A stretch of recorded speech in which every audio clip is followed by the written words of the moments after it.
दिने इंजीनियरिंग पढ़िछ माने गर्व हेउथला, चाकरी रे थाटबाट थिला, भल रोजगार मध्य हेउथला। हेले एबे इंजीनियरिंग पढ़ा परे चाकरी क्षेत्र रे लागिछि लगाम, संकुचित होईछि नियुक्ति सुजोग।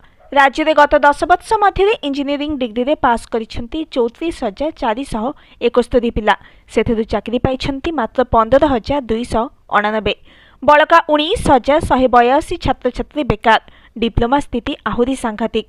10 वर्ष मध्य डिप्लोमा रे पास करिसेंती 54,189, सेथिरु मात्र 20,096 पिला पाइछंती चाकरी। 34,051 जनक पई चाकरी रो ना गंध नाही। विधानसभा विधायक पवित्र साउंतांक प्रश्न रे दक्षता विकास और वैषयिक शिक्षा मंत्री संपत स्वाई रखिथिबा एभली तथ्य चकित करिछि। तेबे प्रश्न उठुछि, राज्य रे इंजीनियरिंग शिक्षार एभली दयनीय अवस्था काहेकि? काहेकि इंजीनियरिंग भली निश्चित नियुक्ति सुजोग थिबा पाठ पढ़ी बेकार हेउछंती छात्र छात्री। लक्षाधिक टंका खर्च करी पिला चाकरी पाउनाहांती काहेकि? केउठी रहुछि समस्या? राज्य रे वर्तमान पाखापाखि 280 सरकारी और बेसरकारी इंजीनियरिंग कॉलेज रहिछि। सेथिरु प्रतिवर्ष डिग्री और डिप्लोमा को मिसाई प्राय 9,000 पिला पास करुछंती। कैंपस सिलेक्शन को बाद देले ओपीएससी, ओएसएससी, ओएसएसएससी माध्यम राज्य सरकार नियुक्ति देउछंती।